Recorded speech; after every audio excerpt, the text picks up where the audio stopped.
Voice cloning technology has become incredibly realistic, and ElevenLabs is one of the leading platforms for creating AI versions of your own voice.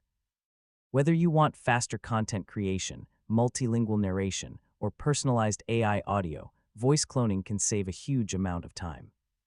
So in this guide, I'll show you how to clone your voice using ElevenLabs in 2026.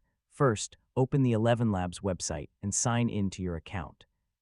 If you don't already have an account, create one using your email or Google login. Once you're inside the dashboard, open the Voice Lab section.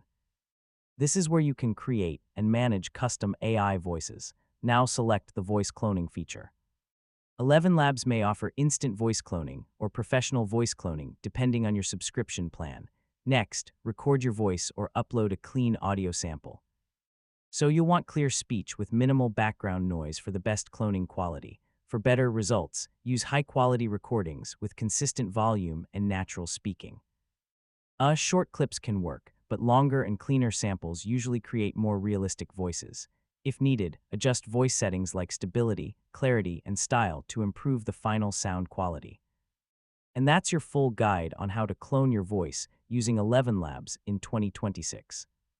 Hopefully now you have a clear understanding of how to create realistic AI voice clones for your own projects and content.